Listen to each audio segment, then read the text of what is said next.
Hello दोस्तों, कैसे हैं आप। मैं हिमांशी क्षितिज से आप सभी का हार्दिक स्वागत करती हूं।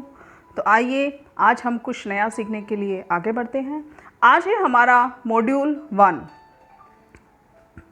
1 जिसका विषय है वित्तीय योजना का परिचय, आपके भविष्य के लिए योजना। वित्तीय योजना मतलब कि फाइनेंशियल प्लानिंग हम सभी के लिए बहुत ही ज़रूरी है। तो आज हम इसी के बारे में सीखेंगे। तो ये देखते हैं हम चित्र 1। इस चित्र में, इस फोटो में आप क्या देख रहे हैं? आप देख पा रहे हैं इसमें दो परिस्थितियां हैं। इसमें दिखाया गया है चित्र 1 के अंदर, एक तरफ दिखाया गया है कि एक इंसान है जिसको किसी ने मछली लाके दी, उसने उसको खाया और उसको फिर से एक मछली की चाह है।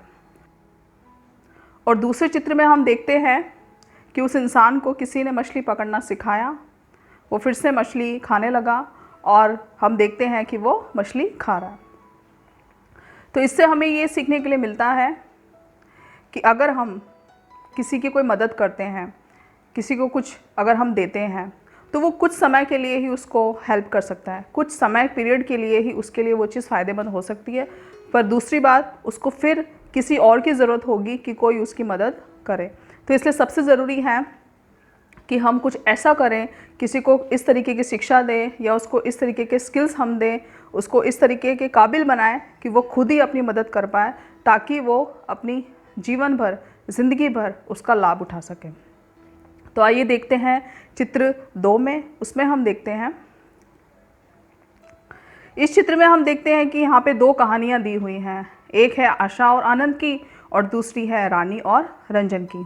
तो आशा और आनंद की स्टोरी है जिसमें बताया गया है कि आशा और उसके पति आनंद ने केवल 4th कक्षा तक की पढ़ाई की है। वो दोनों कंपनी में काम कर रहे हैं और अच्छा वेतन कमा रहे हैं। आशा केवल बुनियादी ज़रूरतों पर ही खर्च करती है और सारा परिवार पैसे बचाने में सक्षम है। हम देख पा रहे हैं कि आशा और आनंद दोनों केवल ज़रूरती, जो उनकी आवश्यकताएं हैं, जो बहुत ज़रूरी सामान है, जो ज़रूरी उनके लिए जीवन जीने के लिए जो ज़रूरी चीज़ें होती हैं, उन्हीं पर वो पैसे खर्च कर रहे हैं और अपनी बचत कर पा रहे हैं। दूसरी कहानी में हम देखते हैं रानी और रंजन। तो इनकी कहानी है कि रानी और उनके पति रंजन ने स्नातक यानी कि ग्रेजुएशन की पढ़ाई पूरी की है और एक बड़ी कंपनी में काम कर रहे हैं। रानी पूरी तरह से अपनी ज़रूरतों और इच्छाओं पर खर्च करती है, पूरा परिवार पैसे बचाने में सक्षम नहीं है।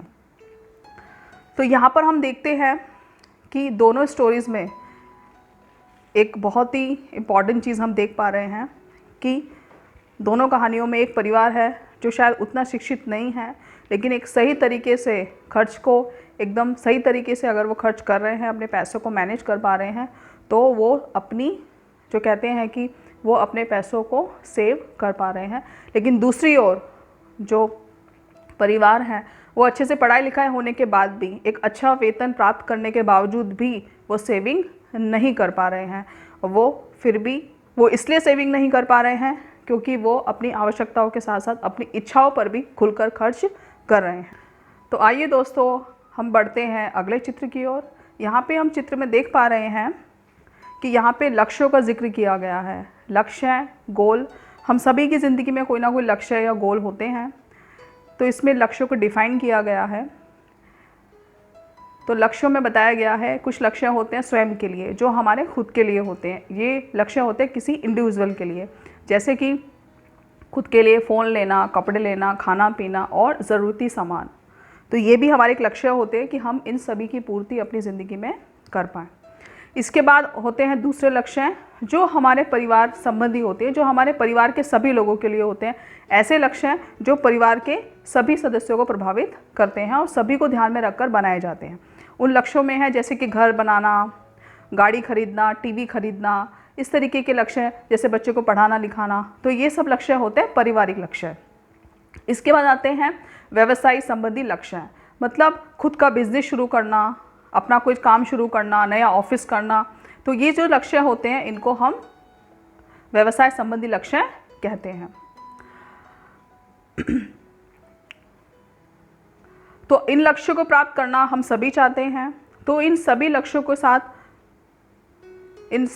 को प्राप्त करने के लिए हमें कुल 4 चीज़ों पे काम करना होगा। जो 4 चीज़ें हमें बहुत ज़रूरी है जिनसे हम ये लक्ष्य प्राप्त कर सकते हैं, वो है पीपल, मतलब लोग। हमें अपने लक्ष्यों की प्राप्ति के लिए लोगों की, अपने परिवार की, अपने दोस्तों की, अपनी कंपनी के जो लोग होते हैं, हर किसी की ज़रूरत होती है जिनसे हम अपने लक्ष्यों को प्राप्त कर पाएँ। दूसरा है प्लान, मतलब योजना। मतलब अपने लक्ष्यों को प्राप्त करने के लिए हमें एक प्रॉपर प्लानिंग, एक योजना बनानी पड़ेगी ताकि हम उन तक एक समय से हम उन तक पहुंच पाएँ, उनको पूरा कर पाएँ। उसके साथ ही बहुत ही ज़्यादा ज़रूरी है पॉजिटिव एटीट्यूड। एक सकारात्मक सोच से हम बड़े से बड़े लक्ष्य को प्राप्त कर सकते हैं। अपनी ज़िंदगी में जो भी हम चाहते हैं वो हम तभी प्राप्त कर पाते हैं अगर हमारा एक पॉजिटिव एटीट्यूड होता है। और ऑफ कोर्स पैसा तो बहुत इम्पॉर्टेंट है ही। अगर हमारे पास पैसे होंगे तो हम अपने जीवन के इन सभी लक्ष्यों को प्राप्त करने में समर्थ हो पाएंगे। इसके साथ ही बहुत ही ज़रूरी बात है कि हमारे लक्ष्य जो होते हैं वो स्मार्ट होने चाहिए।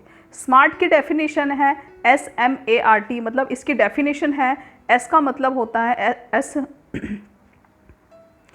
यहाँ पर S स्टेट करता है स्पेसिफिक, मतलब हमारे जो लक्ष्य हैं वो स्पेसिफिक होने चाहिए, कुछ विशेष तौर पे होने चाहिए। मतलब हमें पता होना चाहिए कि एग्जैक्टली हमें किस चीज़ की ज़रूरत है। M यहाँ पर है मेजरेबल, मतलब जिनको मापा जा सके। ऐसा नहीं है कि हम हवा में कुछ भी अपना लक्ष्य बना रहे हैं।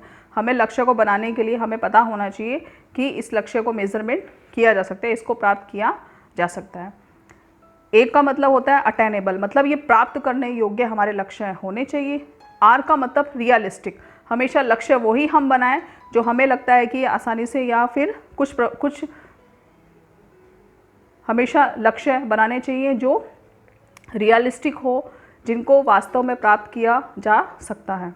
T मतलब टाइमली, मतलब समय को भी हमें ध्यान में रखना है कि किस समय के अंतराल में हमें अपने लक्ष्यों को प्राप्त करना है। तो ये बहुत इम्पॉर्टेंट हमने बातें सीखी कि हमारे लक्ष्य प्राप्त करने के लिए हमें लोगों की ज़रूरत है, प्लानिंग की ज़रूरत है, पॉजिटिव एटीट्यूड की ज़रूरत है, साथ ही पैसों की तो ज़रूरत है ही, और हमारे लक्ष्य हमेशा स्मार्ट होने चाहिए। SMART की जो डेफिनेशन यहाँ दी गई है दोस्तों, प्लीज़ इस पर आप गौर करिए। और जब भी आप कोई लक्ष्य डिफ़ाइन करते हो, बनाते हो, या अपना लक्ष्य या गोल सेट करते हो, तो इन मेज़रमेंट्स, इन पैरामीटर्स के बारे में सोचना बहुत ज़रूरी है। तो आइए बढ़ते हैं अगले चित्र की ओर। तो यहाँ पर हम देख रहे हैं जीवन चक्र की ज़रूरत। मतलब यहाँ पे जो सर्कल में हम देख पा रहे हैं कि यहाँ हम सभी के जीवन चक्र को यहाँ दर्शाया गया है। हम सभी कभी ना कभी इन सारी परिस्थितियों से गुजरते हैं, जैसे बच्चे का जन्म होना, खाना पीना, कपड़े, हमें घर बनाना है, पढ़ाई करनी है, शादी है, हमें कभी कभी दवाइयों की ज़रूरत होती है, हम शॉपिंग करते हैं, और हम इस तरीके की, जैसे बारिश वगैरह होती है, बाढ़ होती है, प्राकृतिक विपदाओं का हम सामना करते हैं, हम बुजुर्गी को हम देखते हैं, और डेथ, जो घर में किसी न किसी की मृत्यु होती है। तो ये सारे जो जीवन चक्र में ये सारी घटनाएं हम सभी के साथ कभी ना कभी होती रहती है। तो इसके साथ ही हमें ये ध्यान रखना है कि इन सारी घटनाओं, जीवन चक्र के इन सभी समय पर हमें पैसे की बहुत सख्त ज़रूरत होती है। बिना पैसों के इन सब चीज़ों को प्राप्त करना बहुत ही हमारे लिए मुश्किल होता है। मैं जब भी इस चक्र को देखती हूँ तो मुझे हमेशा यही लगता है कि किसी भी इंसान के दुनिया में आने से पहले से लेकर दुनिया से चले जाने के बाद तक उसको पैसे की ज़रूरत होती रहती है। जैसे कि हम देखते हैं कि अगर माँ के पेट में बच्चा होता है, गर्भ में बच्चा होता है, तभी से उसके ऊपर पैसा खर्च करना शुरू हो जाता है, और जब कोई इंसान शरीर छोड़ देता है उसके बाद तक विधि विधानों में पैसे हमें लगाने होते हैं। तो हम समझ सकते हैं कि पैसे की कितनी इम्पॉर्टेंट है। तो इसके साथ ही हम दूसरी तरफ देखते हैं ज़रूरत और इच्छा। जब भी हम कुछ भी खर्च करते हैं या जब भी हमारे पास पैसा होता है तो हमें सबसे पहले ये देखना है कि हमारी ज़रूरतें क्या हैं। हमारी ज़रूरतें हैं खाना पीना, कपड़े, पढ़ाई, दवाइयाँ, तो इन पर हमें ज़्यादा फोकस करना है। इसके बाद आती हैं इच्छाएं, उसमें है घूमना, फैशन, मनोरंजन, खाना पीना, ट्रैवलिंग, यात्राएं, ये सारी चीज़ें उसमें आती हैं, वो हैं इच्छाएं।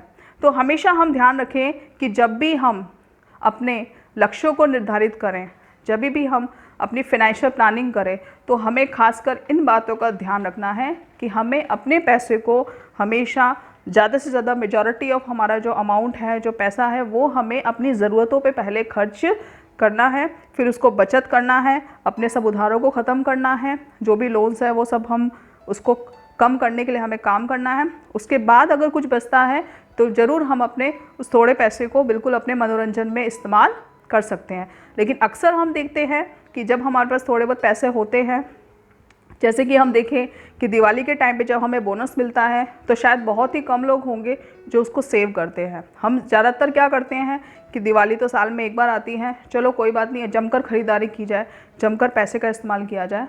लेकिन वो थोड़ा सा हमको अभी थोड़ा उसको समझना होगा। वो तभी अगर हम संभलेंगे तभी हम अपनी फाइनेंशियल प्लानिंग कर पाएंगे। तो दोस्तों चलिए आगे बढ़ते हैं अगले चित्र की ओर। तो यहाँ पर जो चित्र दिया हुआ है ये है वित्तीय योजना, जो फाइनेंशियल प्लानिंग, जो हमारा बेसिक, जो आज एक जो हमारा जो कोर सब्जेक्ट है। तो वित्तीय योजना करने के लिए इन 4 बातों का हमें खासकर ध्यान रखना है। सबसे पहली चीज़ आती है बचत, कि अगर हम बचत करेंगे तभी हम कुछ आगे कर सकते हैं। हमें आपातकालीन परिस्थिति के लिए, अपना बिजनेस के लिए, अपने उद्देश्यों को पूरा करने के लिए, मतलब कदम कदम पर हमें पैसे की ज़रूरत है, तो इसके लिए बचत करना बहुत ही ज़्यादा आवश्यक है। इसके साथ ही दूसरी बहुत इंपॉर्टेंट चीज़ इसमें बताई है वो है निवेश। निवेश मतलब इन्वेस्टमेंट। अपने सुरक्षित भविष्य के लिए इन्वेस्टमेंट करना भी ज़रूरी है। अगर हो सके तो हम SIPs, म्यूचुअल फंड में भी हम पैसे डाल सकते हैं। थोड़ा समझ के, समझदारी के साथ हमको इसमें काम करना है, और साथ ही इसकी पूरी जांच करके कि किस टाइप का इन्वेस्टमेंट मुझे करना चाहिए वो हमें खासकर सोचना चाहिए। हम ज़मीन लेने में, अक्सर हम महिलाओं को देखते हैं वो गोल्ड लेने में, इन सब चीज़ों में पैसे इन्वेस्ट करते हैं। तो ये सारी चीज़ें हम कर सकते हैं। पैसे को इन्वेस्ट करना भी एक बहुत अच्छा एक ऑप्शन है अपने पैसे को सेव करने के लिए या अपने भविष्य को सुरक्षित करने के लिए। उसके बाद आता है उधार। उधार लेना वैसे कहीं पर भी रिकमेंड नहीं किया जाता है कि उधार लेना ही चाहिए, लेकिन कुछ परिस्थितियों में हमें उधार की ज़रूरत होती है। कभी ना कभी हमें उधार की ज़रूरत या लोन लेने में कोई बुराई नहीं है। लेकिन हमें क्या करना चाहिए, हमें सोचना चाहिए कि हम उसी टाइम पे लोन लें जहाँ पर हमें बहुत ज़रूरत है। जैसे कि हम घर लेने के लिए लोन ले सकते हैं, हम कोई व्हीकल लेने के लिए हम लोन ले सकते हैं, ठीक है। तो इसलिए हमको क्या करना है कि अपने लोन तभी लेना चाहिए जब बहुत ही ज़रूरत हो, और कोशिश करें कि किसी फॉर्मल इंस्टीट्यूट से ही हम लोन ले। लोन लेने का सही तरीका, उसको सही से पेमेंट करना, उसका सही हिसाब किताब करना भी बहुत ही ज़्यादा ज़रूरत है। कहाँ से लोन लेना चाहिए, कहाँ से नहीं लेना चाहिए, ये सारी चीज़ें भी हम अपनी हम नेक्स्ट हमारे जो चैप्टर्स होंगे उसमें दोबारा हमसे अच्छे से हम सीखेंगे। तो उधार लेना भी बहुत संभल के हमको लेना बहुत ज़रूरी है, कहाँ पर उधार लेना है और कहाँ पे नहीं लेना। उसके बाद आता है खर्च। खर्च मतलब जीने के लिए हम खर्च करते ही हैं, पैसा कमाते हैं तो हम खर्च करने के लिए कमाते हैं, पर हमें ध्यान रखना है कि अपने पैसे को कहाँ खर्च करना है। जैसे कि अभी हमने देखा था कि अपनी ज़रूरतों पर हमें ज़्यादा फोकस करना है, ना कि अपनी इच्छाओं और अपनी चाहतों पे। इसमें बहुत ही एक इम्पॉर्टेंट मैसेज दिया हुआ है, बात बताई गई है कि आज से ही वित्तीय योजना शुरू करें। जितना जल्दी शुरू करेंगे उतना ही अच्छा है। तो दोस्तों बस हम यही आपको मैसेज देना चाहते हैं कि वित्तीय योजना जो फाइनेंशियल प्लानिंग है वो हम अभी से ही शुरू कर दें।